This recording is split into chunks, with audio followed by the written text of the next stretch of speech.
السلام علیکم ورحمۃ اللہ وبرکاتہ۔ آج ہم سورۃ العصر پڑھیں گے۔ یہ سورہ مبارکہ مکیہ ہے۔ اس کی 3 آیات ہیں اور 1 رکوع۔ یہ ترتیب کے لحاظ سے 103 نمبر پر ہے اور نازل ہونے کے حساب سے یہ 13 نمبر پر ہے۔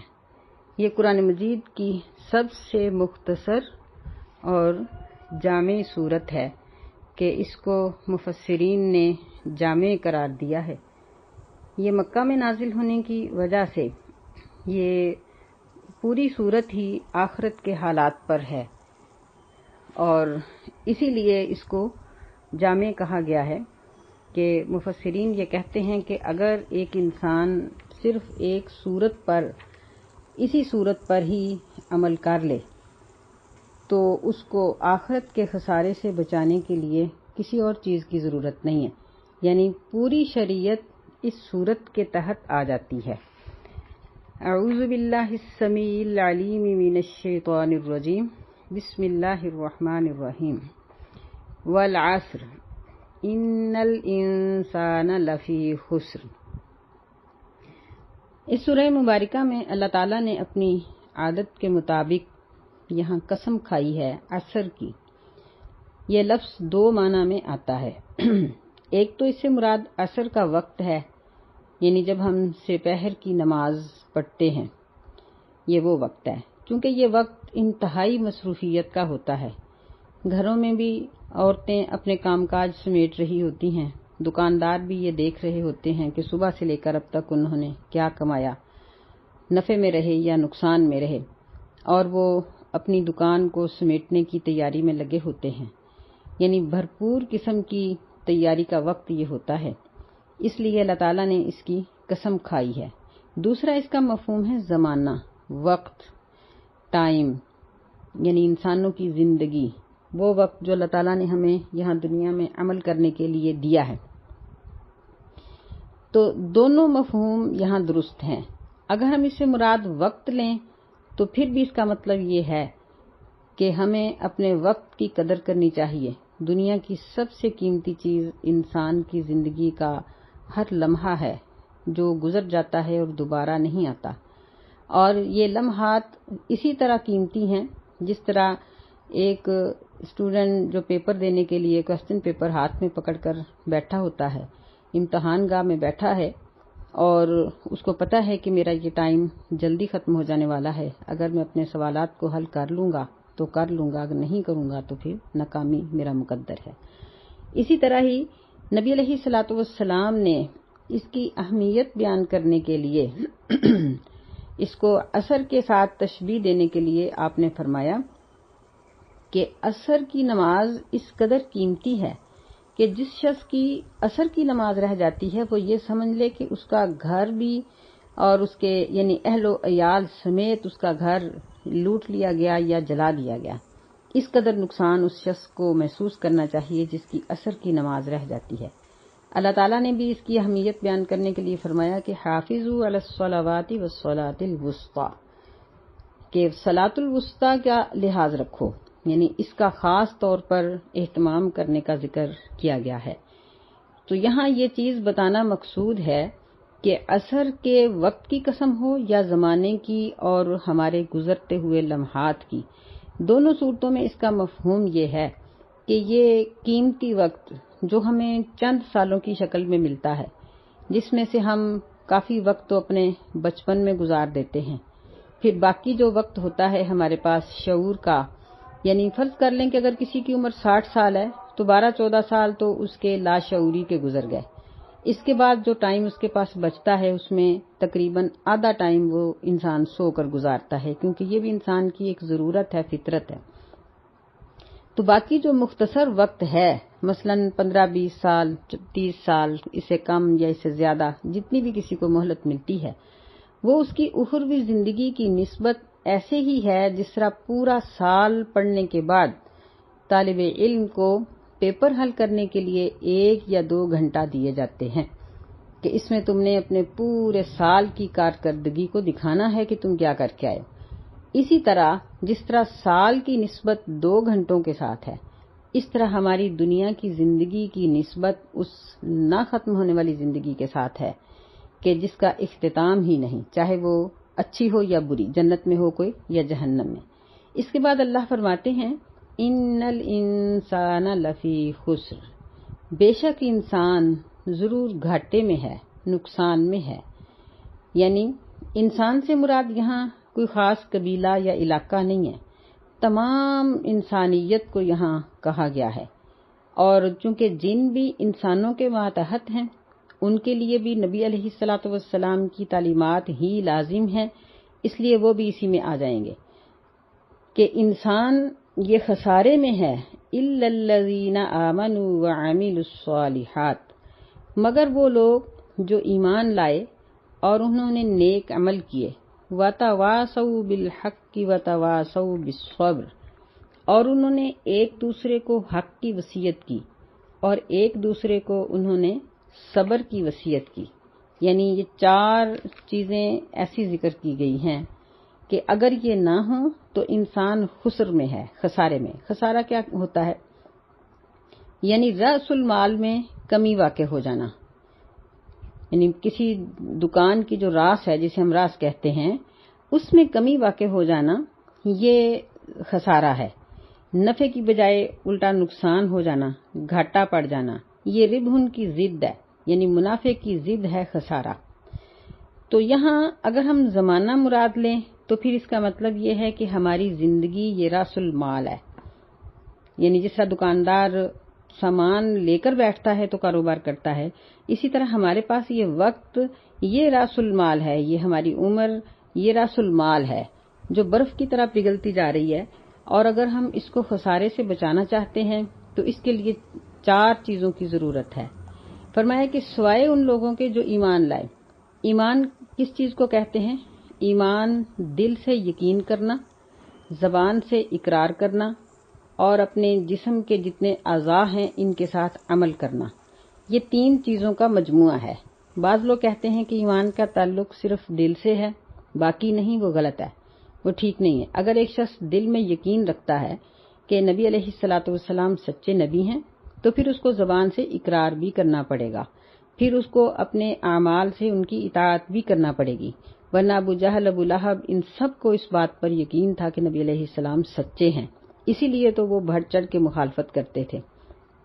کیونکہ جو چیز جھوٹی ہوتی ہے، یا ہم یوں کہہ لیں کہ جس طرح کانچ کا برتن توڑنا آسان ہے لوہے کے برتن کی نسبت، اس کو توڑنے میں محنت ہے کیونکہ اس کی مضبوطی پر یقین ہے، ایسے ہی اگر ان کو یقین ہوتا کہ نبی علیہ السلام غلط ہیں تو ان کو اتنی محنت نہ کرنی پڑتی۔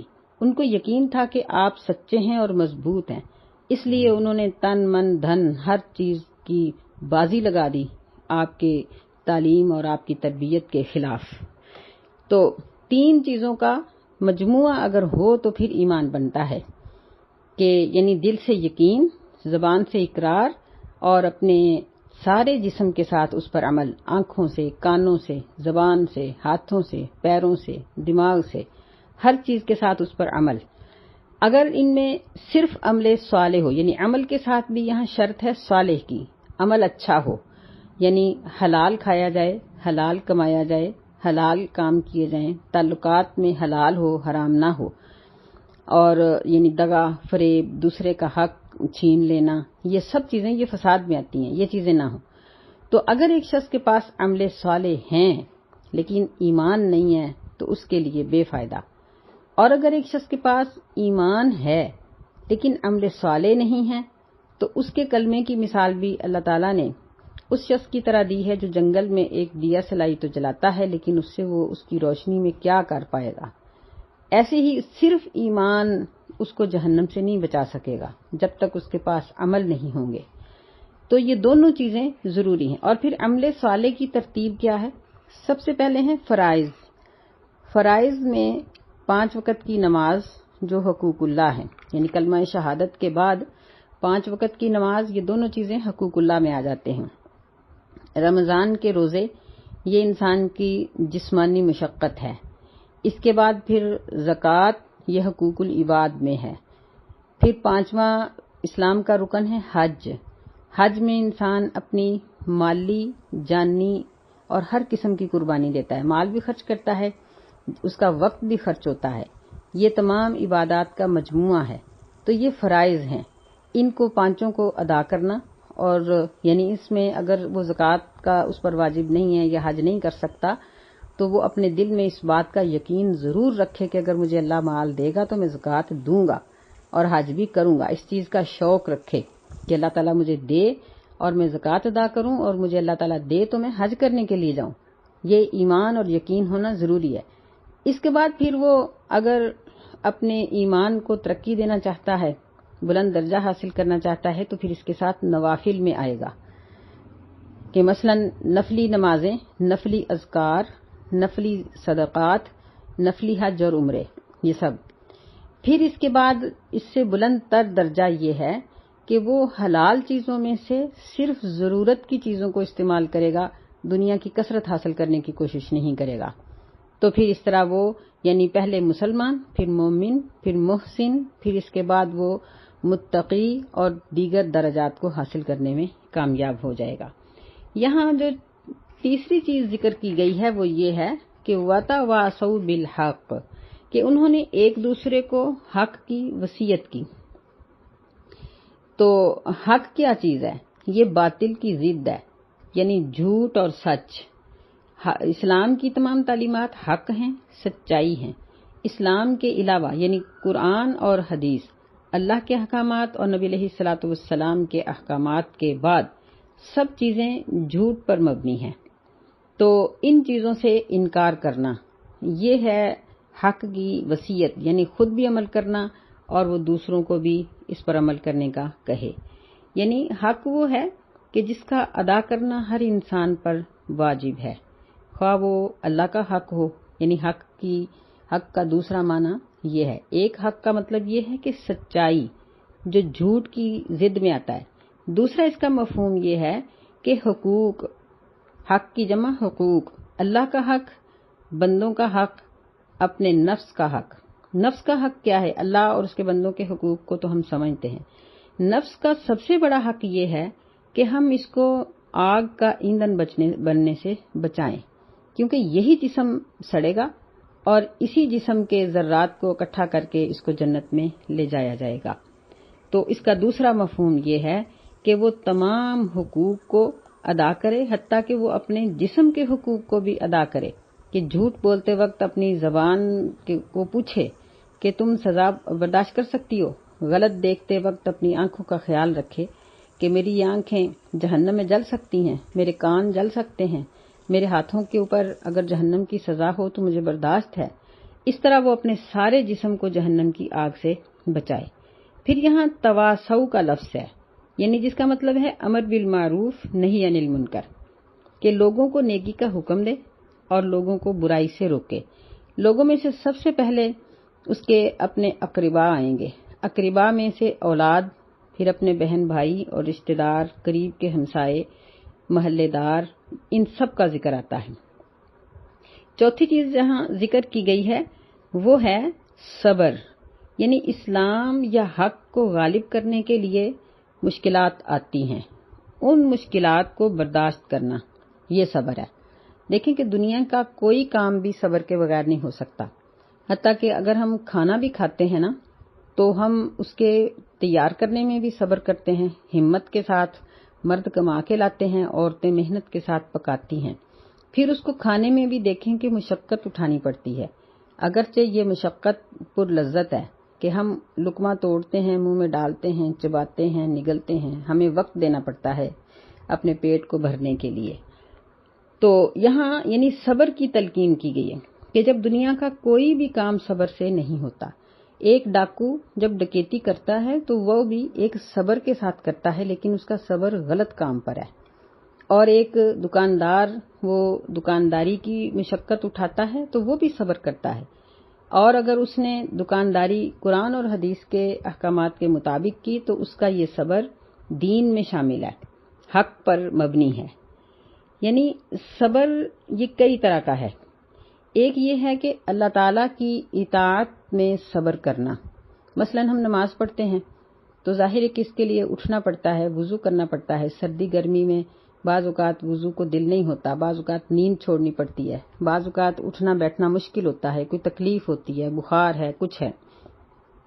پھر جتنی دیر ہم نماز پڑھ رہے ہیں ادھر ادھر دیکھنے سے ہم رکے رہتے ہیں، بولنے سے رکے رہتے ہیں، یہ سارا صبر ہی ہے۔ اسی طرح روزے کا صبر تو ہم سب جانتے ہی ہیں، یعنی اللہ کی اطاعت پر صبر کرنا، اللہ تعالیٰ کی اطاعت کرنے کے لیے مشقت کو برداشت کرنا۔ دوسری قسم صبر کی یہ ہے کہ اللہ کی نافرمانی پر صبر کرنا، یعنی ایک کام بڑا پرکشش ہے لیکن ہم اس کو نہیں کر رہے صرف اس لیے کہ اللہ تعالیٰ کا حکم نہیں ہے۔ اب دیکھیں کہ ہم بکرے چھترے خرید کر لاتے ہیں، کتنے مہنگے ہیں، گوشت کتنا مہنگا ہے، لیکن یہ کتے بلیاں یہ مفت میں پھر رہے ہیں، اور ممکن ہے کہ ان کا گوشت ایک بکرے کے گوشت سے زیادہ ہی ہو، لیکن ہم اس بات پر صابر ہیں کہ ہم نے حلال کھانا ہے، حرام نہیں کھانا۔ ہمارے سامنے حرام کی کمائی ہے بہت زیادہ ہے اور حلال کی کمائی ہے مشقت ہے تھوڑی ہے، تو ہم اس گناہ پر صبر کر کے برداشت کریں گے کہ ہم نے یہ گناہ نہیں کرنا، اور ہم حلال کام کو کریں گے کہ یہ ہمارے لیے کرنے کا حکم ہے۔ تیسری قسم اس کی صبر کی یہ ہوتی ہے تکلیفوں پر صبر کرنا۔ مثلا بخار ہے، بیماری ہے، بعض لوگ چھوٹی عمر میں دائمی مریض بن جاتے ہیں، شوگر ہو جاتی ہے، ہیپاٹائٹس کے مریض، دل کے مریض، بعض ایسے بھی ہوتے ہیں جو بیچارے بچپن سے ہی آنکھ ہی اس بیماری میں کھولتے ہیں۔ تو ایسی صورت میں جزا فضا کرنا، چیخنا چلانا، اللہ تعالیٰ کے بارے میں برے خیالات رکھنا، یہ بے صبری ہے، اور یہ دیکھنا کہ یہاں میرے مقدر میں ہی یہ تھا، یا مثلا کسی کا قد چھوٹا ہے، کسی کو حسن نہیں ملا، کوئی پورا صحیح بول نہیں سکتا، یا کسی کی آنکھوں کی بینائی کا مسئلہ ہے، یا اس کی کوئی اور ایسی تکلیف ہے جو جسمانی طور پر ہے، تو ان جسمانی تکلیفوں کو اپنا مقدر سمجھ کر اس کو صبر اور شکر کے ساتھ برداشت کرنا۔ یعنی ایسی صورت میں شکر کیا ہوگا کہ اللہ تعالیٰ کی عبادت اور اطاعت میں کمی نہ کی جائے، بلکہ ہر طرح سے اس کی اطاعت کی جائے، وہ تمام طریقے جو شکر کے ہم کئی دفعہ ذکر کر چکے ہیں، یعنی اللہ کو پہچاننا، اس کی نعمتوں کی قدر کرنا اور اس کی نعمتوں کو برحق خرچ کرنا اور اس کے احکامات کو ماننا، یہ سب چیزیں شکر میں آ جاتی ہیں۔ تو صبر اور شکر یہ دونوں چیزیں لازم ملزوم ہیں۔ ایک شخص اگر صبر کرتا ہے تو وہ شکر اس کے ساتھ لازم آئے گا، اگر اس میں شکر نہیں ہے تو مجبوری ہے، تو پھر اس کا صبر قابل ذکر اور قابل اجر نہیں ہے۔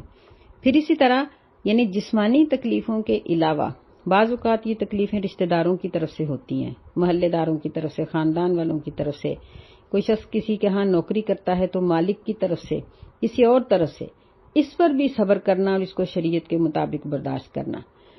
پھر بعض اوقات یہ تکلیفیں جنگ کی صورت میں ہوتی ہیں کہ ہمارا ملک یعنی جہاں وہ شخص رہنے والا ہے اس کے ملک پر کسی دوسرے ملک کا حملہ ہے، یا اس کے قبیلے پر کسی دوسرے قبیلے کا حملہ ہے، تو ایسی صورت میں وہ اپنے ملک اور اپنے خاندان کے ساتھ بغاوت نہیں کرے گا، بلکہ صبر کے ساتھ اس کو برداشت کرے گا، اور وہ اپنا اور اپنے ملک کا اور اپنے قبیلے کا شرعی طریقے کے مطابق دفاع کرے گا۔ یہ سب چیزیں صبر میں آ جاتی ہیں، یعنی خود بھی کرنا اور دوسروں کو بھی وصیت کرنا۔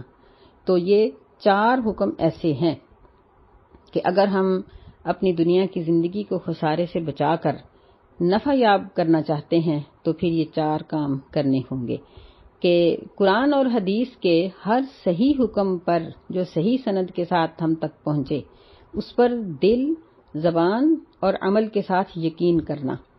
دوسرے نمبر پر اس کے مطابق عمل کرنا، عمل صالح، یعنی عمل سو نہ ہو، برا عمل نہ ہو۔ تیسرے نمبر پر حق پر عمل کرنا اور ایک دوسرے کو وصیت کرنا جس میں پوری شریعت آ جاتی ہے۔ چوتھے نمبر پر صبر کرنا یعنی برداشت کی عادت ڈالنا اور ایک دوسرے کو برداشت کا حکم دینا۔ یہ سب چیزیں وتواصوا بالصبر میں آ جاتی ہیں۔ تو اس مختصر ترین صورت میں اللہ تعالیٰ نے کمال کر دیا کہ پوری شریعت کو ذکر کر دیا، یا ہم یوں ہی کہہ سکتے ہیں کہ کوزے میں دریا چھوڑ کے سمندر بند کر دیا۔ اللہ تعالیٰ کی عظمت اور اس کی قدرت اس کی یعنی لامحدود ہے، ہم اس کی حد بندی نہیں کر سکتے، نہ ہم اس کو جان سکتے ہیں۔ اللہ ہمیں توفیق عطا فرمائے کہ ہم اس کی ذات کو پہچانیں اور اس کے احکامات پر عمل کریں۔ اللہم انا نسألک الہدی والتقی والعفاف والغنی، کہ اللہ ہمیں ہدایت کا رستہ عطا فرما۔ اور اگر ہم سمجھتے ہیں کہ ہم ہدایت پر چل رہے ہیں تو پھر ہمیں یہ دعا بھی ضرور ہر ایک کو کرنی چاہیے، ربنا لا تزغ قلوبنا بعد اذ ہدیتنا وہب لنا من لدنک رحمہ انک انت الوہاب، آمین یا رب العالمین۔ السلام علیکم ورحمۃ اللہ وبرکاتہ۔